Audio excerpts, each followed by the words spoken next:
আজকাল দিনে বয়স্ক মায়েদের বা বয়স্ক ব্যক্তিদের, বিশেষ করে যাদের বয়স 40-এর ঊর্ধ্বে, প্রত্যেকে কিন্তু হাঁটু ব্যথা, কোমরে ব্যথা বা ঘাড়ে ব্যথা দেখা যায়। সেই ব্যথা থেকে মুক্তি পেতে আজকের বিশেষ একটি পরীক্ষিত শক্তিশালী মন্ত্রের কথা বলবো। এই মন্ত্র যদি আপনারা কণ্ঠস্থ করে কাজে লাগান, আশা করি সেই বাতজ বেদনা থেকে মুক্তি পাবেন।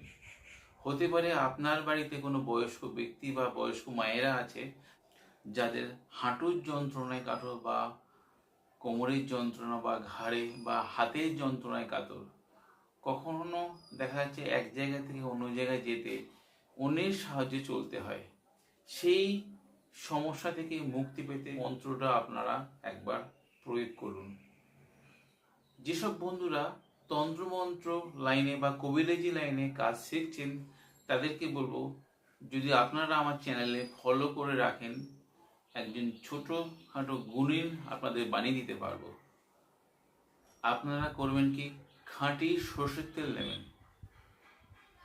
100 গ্রাম পূর্বমুখী দোকান থেকে। এই ক্রিয়াটা করবেন শনিবার, মঙ্গলবার। আর একটি নিমের ডাল নিয়ে আসবেন। আর সন্ধব লবণ 2 থেকে 3 চিমটি সন্ধব লবণ, এবং সন্ধব লবণটা করবেন কি, গুঁড়ো করে সেই সর্ষের তেলের মধ্যে মিশিয়ে নেবেন।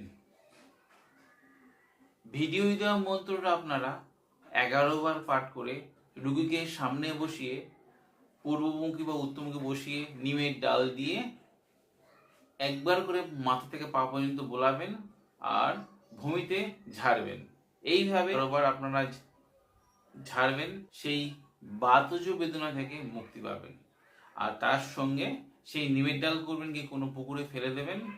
সেই সর্ষের তেলের সঙ্গে সন্দব লবণ মিশ্রিত তেল ভালোভাবে নাড়িয়ে সেই তেলে 11 বার ফুঁক দিয়ে সেই তেল সেই বাতজ বেদনা স্থানে মালিশ করবেন। সেই বয়স্ক মায়েরা বা বয়স্ক ব্যক্তিরা বাতজ বেদনা থেকে মুক্তি পান কিনা আপনারা অবশ্যই কমেন্ট করবেন। আপনাদের যদি এই ভিডিওদের উপকারে আসে, আপনাদের বন্ধু বান্ধব বা আপনাদের পরিচিতদের কাছে শেয়ার দিতে ভুলবেন না, এবং সঙ্গে চ্যানেলটি সাবস্ক্রাইব করতে ভুলবেন না, যাতে নিত্য নতুন ভিডিও আপডেট পেতে। এছাড়া যে কোনো নৈতিক সমস্যার সমাধানের জন্য আপনারা আমার মন্দিরে আসতে পারেন। মন্ত্রটি ভিডিও শেষে দিয়ে দেবো, আপনারা দেখে নেবেন। আর এই ভিডিওর দ্বারা যদি আপনাদের উপকারে আসে, আপনাদের বন্ধু বান্ধব বা সোশ্যাল মিডিয়ায় শেয়ার দিতে ভুলবেন না। আজ বন্ধুরা এই পর্যন্ত, দেখা হবে আগামী পর্বে। ততক্ষণ সবাই সুস্থ থাকুন, ভালো থাকুন। জয় মা তারা, জয় মা কামাখ্যা, জয় গুরু বামদেব। নমস্কার বন্ধুরা।